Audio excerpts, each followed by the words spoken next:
cabeça pra cima.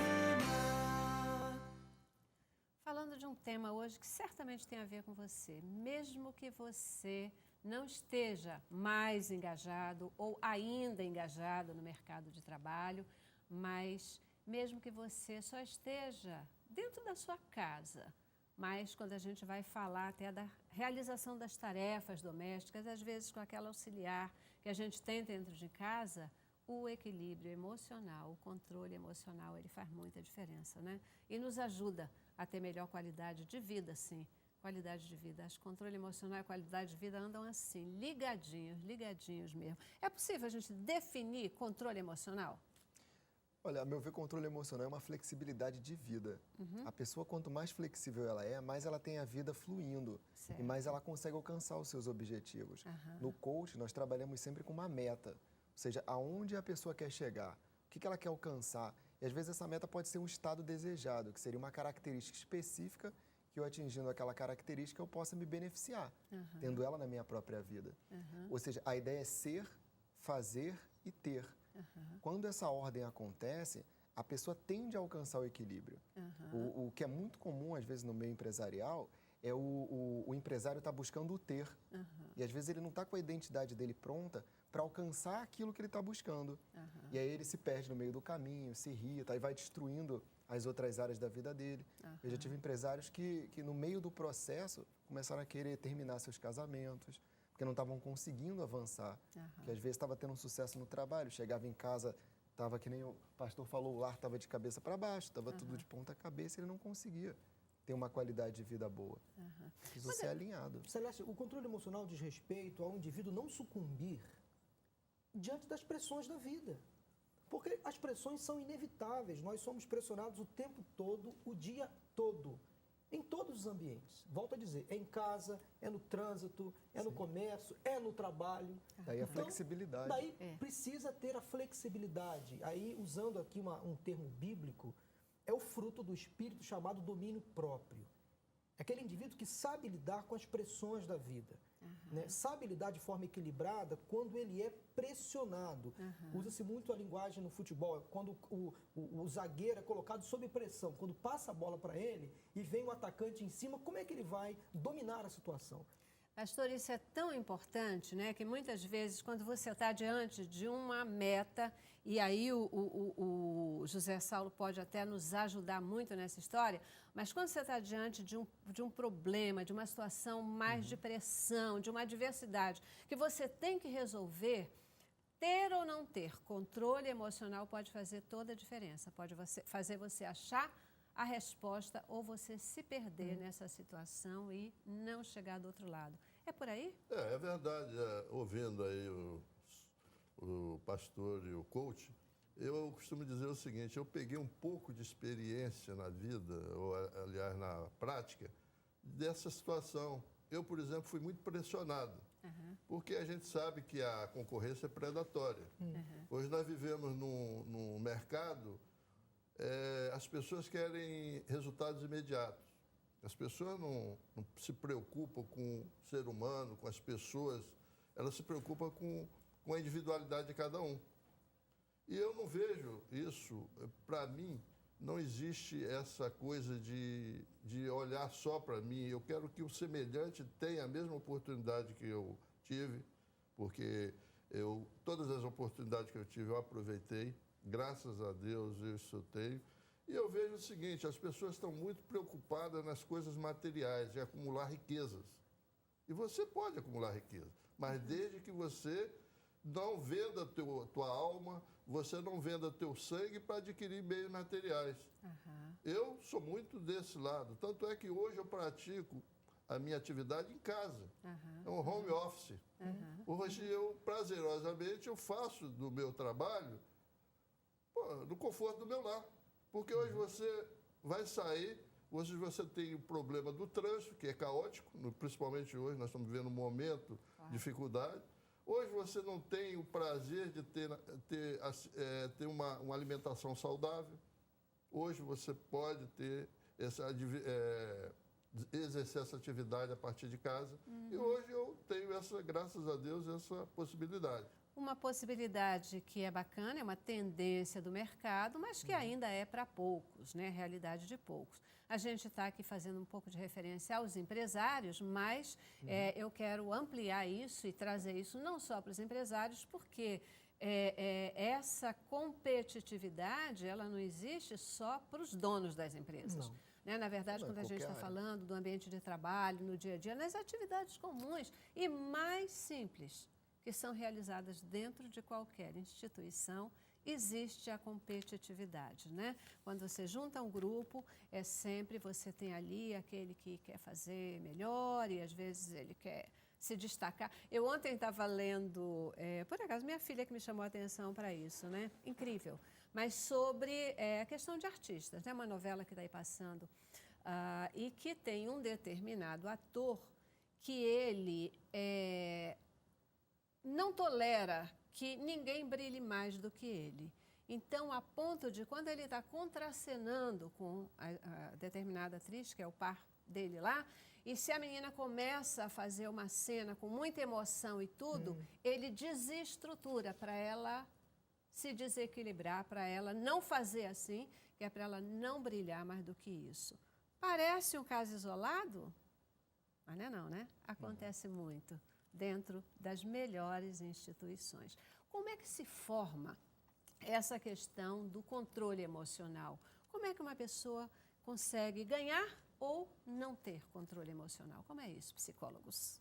Eu acho que cabe ao gestor. Nesse caso aí, o papel do gestor da empresa, do presidente, do líder, do chefe, seja lá o nome que se dê, cabe a ele assumir essa rédea, assumir esse compromisso.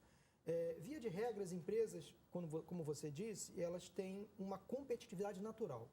O indivíduo quer render mais, ele quer produzir mais porque ele quer ganhar mais dinheiro, ele quer ser promovido, ele quer ter os melhores resultados nas pesquisas de opinião, ele quer ter os melhores resultados nas avaliações de performance, então ele quer se superar. E para se superar, ele tem que superar o outro. Então nós vivemos num mundo competitivo, isso é natural, isso é comum em qualquer ambiente. Porém, o líder dessa equipe, né, ele tem que fazer dessa sua equipe de trabalho um time. Aí que está, para você conviver no mercado de trabalho de forma saudável, é esse gestor fazer da sua equipe um time, como se fosse um time de futebol. Todo mundo vestindo a mesma camisa, lutando contra o mesmo inimigo, tendo o mesmo objetivo, visando o bem comum, não o bem individual. Então, desde o presidente da empresa até o auxiliar de serviços gerais, enfim, todos têm o seu papel importante. Com certeza. Quer dizer, o auxiliar de serviços gerais, o papel dele é tão importante quanto o papel do presidente da empresa. Se ele não desenvolver bem a sua função, o presidente vai ter problemas. Então, todo mundo nessa equipe joga junto, tem a sua parcela de contribuição e desenvolve o seu trabalho visando o bem de todos. Então, quando a empresa vive esse clima organizacional, que é uma expressão utilizada no meio do coaching, né? O clima organizacional, quando o clima está bom, o clima ameno, um clima favorável às vitórias, às conquistas, aos resultados, tudo fica bem. Então, o indivíduo acorda de manhã predisposto. Mas vocês não acham que... eu concordo plenamente. Eu acho que o gestor, as lideranças das organizações, elas têm uma responsabilidade enorme em garantir que no ambiente organizacional haja esse clima de time, né, de parceria naquilo que se realiza. Mas as pessoas, elas já chegam nas instituições, sejam elas quais forem, com a sua personalidade própria, com seu estilo. Alguns são mais competitivos, outros menos competitivos. Uns vão reagir de um jeito, outros vão reagir de outro. Sim. O que faz com que haja esses diferentes estilos que as pessoas já chegam com eles? Olha, um líder, ele é alguém que ele deve ser seguido, mas ele deve ser, antes de tudo, admirado. Quando uma empresa tem um líder que todos os funcionários, que as pessoas nos diversos setores olham para aquele líder e passam a admirá-lo, automaticamente elas querem segui-lo. Elas querem buscar melhorar a empresa até por causa dele, até para poder também elas crescerem juntos, porque eles entendem que o sistema faz parte de um todo. Então, todo mundo junto vai crescer para poder aquilo acontecer. Tá. Eu acho que talvez eu não tenha sido clara na minha pergunta. Eu gostaria de entender um pouquinho mais com vocês como é que essa bagagem de controle emocional, ela se forma na gente. Cada um, para cada funcionário, para cada indivíduo, para cada ser humano. Como é que isso se forma? A gente já nasce com uma personalidade descontrolada ou mais controlada, ou isso se forma ao longo da vida? Quais são os fatores que vão ajudar a que se tenha um controle emocional ou que ele seja mais fraco? Isso vai muito do temperamento da pessoa. Esse temperamento ele é construído ao longo da vida. Mas é claro que há pessoas que são mais arriscadas, são mais atiradas, são mais ousadas, né? ousadas. Isso é da natureza da pessoa. Né? É claro que ela tem que aprender ao longo da vida a domar esse temperamento mais agressivo. Em contrapartida, há outras pessoas extremamente passivas, a vida inteira. Elas são reflexivas, são passivas, são receptoras, né? Então elas têm pouca proatividade. Então, no ambiente corporativo, o chefe, o gestor, volto a dizer, ele tem que ter esse equilíbrio, tem que pensar que ele tem um time, cada um com a sua característica, e extrair dessa pessoa aquilo que ela tem de melhor. Tanto aquela pessoa mais tranquila, mais amena, mais passiva, ela tem algo a contribuir para a organização. E aquela pessoa mais arrojada também tem algo a contribuir. Volto a dizer, é o equilíbrio. Então, aquela pessoa extremamente passiva, extremamente recuada, ela pode chegar a um nível mais equilibrado. E aquela pessoa extremamente expansiva, que grita, que agride verbalmente, ela pode também chegar para um nível mais equilibrado e todos conviverem bem. Agora, nós nascemos automaticamente com essa predisposição. Tem pessoas que são mais arrojadas ao longo da vida. Você percebe isso na criança. Você percebe numa classe de crianças com 2, 3 anos, aquelas que já se destacam, que são as líderes, que tomam o brinquedo, que dita regras, que coordena, que chama. Ali está um futuro líder. Os futuros, além de nascer com algumas características, a influência, né, a exposição, já desde criança, no ambiente familiar, no ambiente escolar, são também fatores, né, da vida que vão fazendo com que você se torne um pouco mais competitivo ou menos competitivo. Muito do caráter nasce na infância. E esse caráter ele vai sendo construído da infância, invadindo a adolescência, até chegar na fase adulta. Na infância, a criança ela aprende que ela precisa desenvolver certas forças para sobreviver. Então, se ela tem, às vezes, um pai que é muito mandão, que atropela aquela identidade, ela não consegue se mostrar muito. Então, ela começa a criar um comportamento submisso. Então, todos nós temos personalidades que nós aprendemos a desenvolvê-las para sobreviver. À medida que eu vou sendo aceito, eu começo a soltar mais a minha personalidade, a me mostrar mais para o mundo. Porque a base de uma personalidade é desenvolvida através do quanto que eu fui acolhido e do quanto que eu fui permitido, o quanto que eu recebi de permissão para ser livre para ir para o mundo, mostrando quem eu sou. Por isso que a base é o ser, o fazer e o ter. Eu gostei dessa sequência, ser, fazer, ter.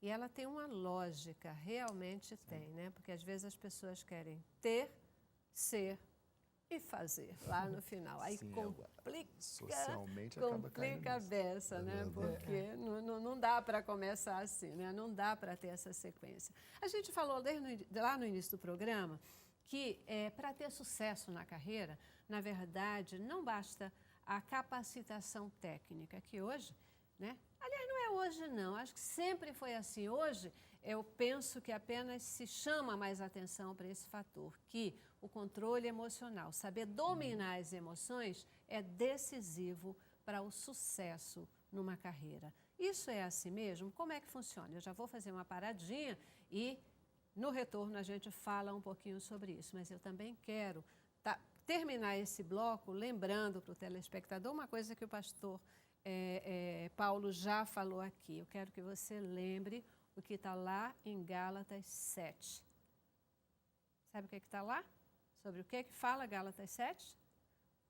Fruto do Espírito. Isso. E quero que você saiba que, subsidiando esse tema que a gente está falando hoje, fique para você o versículo 23, o fruto do Espírito, que está lá marcado no versículo 23, que vai falar sobre amor e domínio próprio. Intervalo.